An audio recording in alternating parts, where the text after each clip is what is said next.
Yang kedua dulu ya. Stock of name itu menghitung quantity. Dari quantity ketemu nilai value-nya. Jadi ketika ketemu nilai value-nya akan kita komparasi di neraca.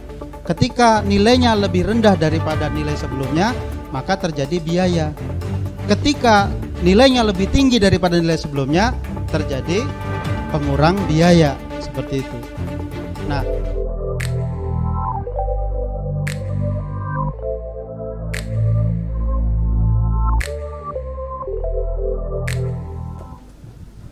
untuk yang pertanyaan pertama, itu bagaimana cara menentukan order barang dengan jumlah permintaan, sedangkan kita sudah menentukan limit dari barang tersebut. Padahal dalam permintaan pasar itu kan tidak selalu kadang permintaan dalam tinggi, satu hari banyak, rendah, kadang ya. dalam satu hari itu sedikit gitu. Ya. Terus yang kedua, untuk dead stock, ya, itu bagaimana cara mengeluarkan barang tersebut, tetapi dari pihak perusahaan tidak ada kata rugi gitu loh. Iya, oke. Gitu. Terima kasih.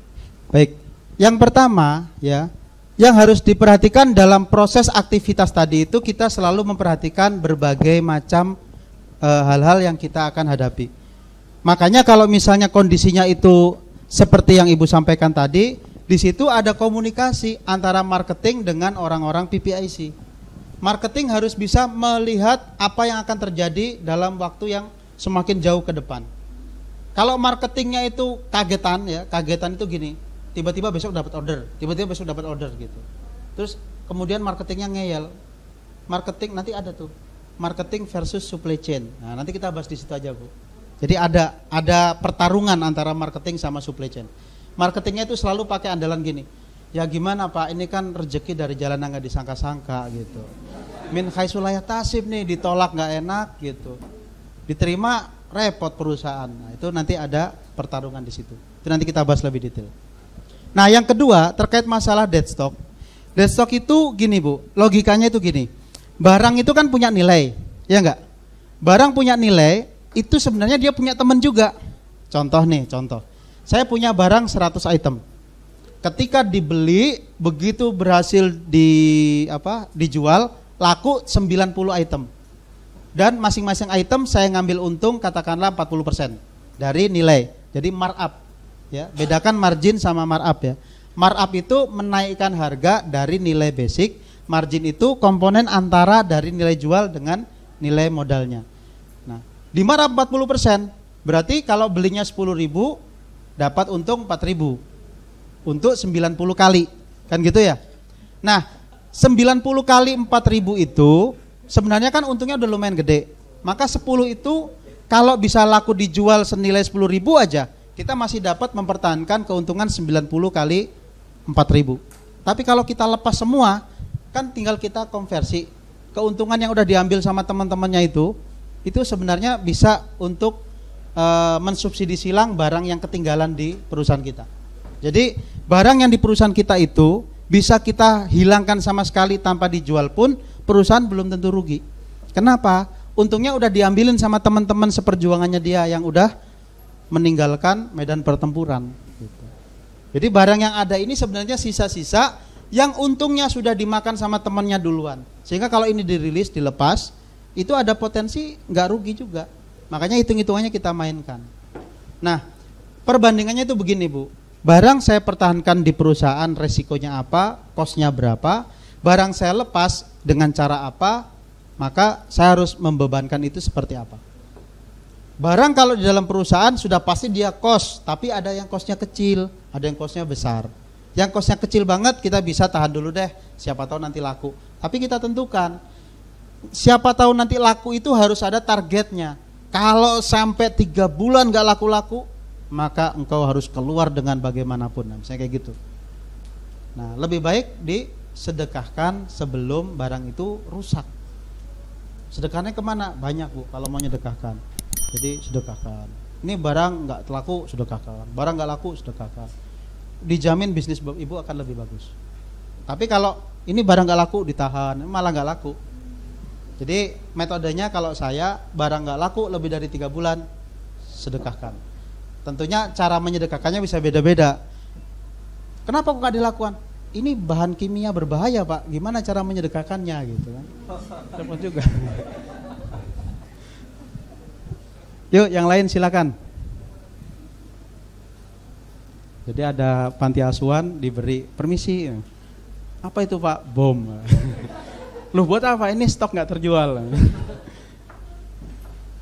Oke ya, kita lanjut lagi. Purchase order. Purchase order yang dapat kita lakukan harus memperhatikan minimal 7 hal ini. Bisa lebih banyak, tapi setidaknya jangan di bawah ini. Pertama, sales projection harus kita perhatikan. Pertanyaan Ibu tadi harusnya sudah mulai terjawab. Makanya si marketer atau si sales itu harus merumuskan target penjualan. Bukan untuk supaya mereka dibatasi penjualannya, tapi agar supply chain di belakangnya itu bisa ngikutin. Kalau dia ngejual asal ngejual, produksinya keteteran, itu nanti kasihan produksi. Dan itu berdampak pada kondisi perusahaan juga. Yang kedua, perusahaan kalau misalnya mampu untuk membuat produknya menjadi produk langka, itu bisa jadi strategi marketing juga. Cut habis gitu. Wah, kok habis melulu gitu ya. Padahal bikinnya cuma 5 gitu. Tapi habis melulu, itu bisa jadi viral tuh. Selalu habis gitu. Padahal bikinnya dikit-dikit. Nah, tapi kalau bikin selalu ada, orang jadi ntar aja barangnya pasti ada ini. Akhirnya nggak jadi beli karena dientar-entar kepencet sama produk lain. Tapi kalau habis, akhirnya subuh dia ngantri. Bisa kayak gitu. Order hanya jam 2 malam, kayak gitu kan? Kan bisa kita bikin gitu. Kenapa? Bukan karena kita bikin apa-apa, barangnya terbatas. Siapa cepat dia dapat. Itu bisa kita ngelihat seberapa antusias yang beli. Maksimum stok, minimum stok, safety stock, reorder point, order quantity udah kita bahas sekilas tadi ya. Kalau masih penasaran apa artinya, cara mengelolanya, masuk ke google.com, ketik, lalu kemudian pelajari minimal 3 halaman. 3 page ya. 3 page itu kan ada 30 link yang bisa diakses tuh. Saya jamin pinter. Gitu. Lebih hebat daripada sebelumnya. Lead time, ya, tadi udah dibahas juga. Ordering cost sama carrying cost. Ordering cost itu biaya yang keluar ketika kita mengorder sampai barang itu ada di perusahaan kita. Carrying cost adalah biaya yang harus kita hadirkan selama barang itu di perusahaan kita. Semakin besar ordering cost, bisa jadi carrying costnya semakin kecil. Karena kita jadi belinya mondar-mandir, ya. Jadi carrying costnya kecil. Semakin kita neken ordering costnya, carrying costnya bisa gede. Karena carrying costnya itu dikecilin, maka menyebabkan berpotensi ordering costnya dikecilin, maka berpotensi carrying costnya bisa menjadi membengkak. Pun sebaliknya, carrying costnya dikecilin, berpotensi menyebabkan ordering costnya membengkak. Bikin tabel, bikin quantity. Kalau saya beli sekian, ordering cost rata-rata sekian, carrying cost sekian. Terus gitu. Jadi kayak tabel yang udah jadi itu, sehingga kita mau beli apa, tinggal mau membebankan di ordering cost atau mau membebankan di carrying cost-nya. Nilai tengah-tengahnya bisa ketemu di angka berapa. Kayak gitu. Perhatikan juga cash. Ada duitnya nggak perusahaan? Kalau nggak ada duitnya, tentu kebijakan untuk membeli sesuatu bisa kita perhatikan. Ingat, antara cash dan profit itu dua saudara kembar yang saling berpengaruh. Bisnis dengan cash yang banyak itu juga nggak asik. Bisnis dengan profit yang banyak itu juga nggak asik kalau tidak didampingi sama saudara kembarnya tadi. Cashnya gede, profitnya nggak ada, akan menderita. Karena itu si cash itu akan dituntut sama kewajibannya. First travel kayak gitu-gitu kan. Cashnya gede, tapi menderita dia akhirnya sekarang. Dan berbagai bisnis yang lain. Profitnya kacau, cashnya besar, itu nggak bagus. Lupa itu kan OCF. Yes, itu OCF, tapi OCF yang berbahaya. Maka ketika kita bicara tentang OCF, perhatikan profitnya ada apa enggak. Jadi kalau ada ditanya, mana yang lebih penting, cash apa profit? Jawabannya tergantung. Kalau bisnisnya lagi dalam posisi butuh cash, maka cash itu penting. Pada saat apa? Pada saat bisnisnya bertahan dari pertempuran. Kalau bisnisnya sedang bertumbuh, cash nggak begitu penting, lebih penting profit. Karena untuk bertumbuh butuh profit, untuk bertahan butuh cash. Kalau bisnis Anda hanya memperhatikan cash, susah bertumbuh. Kalau bisnis Anda hanya memperhatikan profit, bisa-bisa mati sebelum bertumbuh. Jadi harus kayak gitu. Jadi nggak boleh melihat secara parsial. Nah, di transaksi ini pun ini kaitannya dengan kondisi cash di perusahaan. Kalau cashnya lagi bagus, mainkan, beli banyak dengan kondisi harga yang lebih murah, dengan ongkos kirim yang lebih murah, dengan manajemen perputaran yang lebih murah, dengan potensi penjualan yang lebih cepat, bisa kita lakukan seperti itu.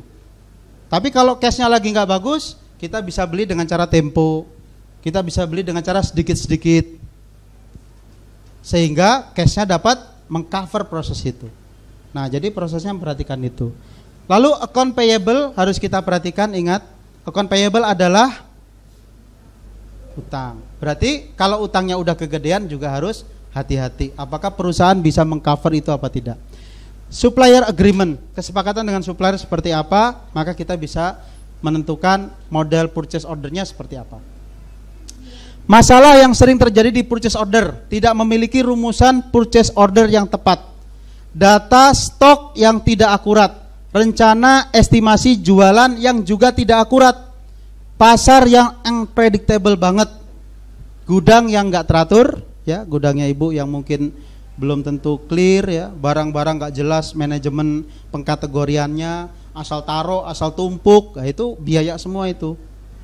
Keinginan prinsipal, nah ini prinsipal ini seringkali bikin rese, maunya apa gitu. Jadi kita harus bisa, karena ini anggapannya bukan prinsipal ya, kita harus bisa meyakinkan. Begini loh Pak, begini loh Bu, kalau kita begini modelnya, mengikuti apa maunya ibu, datanya begini. Kalau ibu mau, saya akan lakukan. Kalau ibu nggak mau, yuk kita ikuti data yang ada. Kayak gitu. Jadi jangan, Bu saya nggak mau beli itu Bu, ini begini-begini gitu. Jangan, karena biasanya si owner atau si prinsipalnya itu suka bikin rese. Ah pengen beli ini, pengen beli itu. Nah orang-orang yang ada di PPIC seringkali menderita tuh. Aduh ini ibu pengen beli ini, katanya seneng, datanya harusnya begini. Nah itu sering terjadi. Jadi saya ini kadang-kadang dicurhati sama tim, dicurhati sama owner. Nah, jadi begitulah ceritanya. Stok yang terbatas, tidak ada data maksimal minimal reorder point yang ada di perusahaan tadi. Ini sangat berdampak pada purchase yang tidak berkualitas. Lalu yang keduanya lagi adalah penyimpanan. Fungsi gudang adalah penyimpanan. Di penyimpanan itu ada penentuan jumlah unit per kelompok, dikemas barang kecil dalam kondisi tertentu.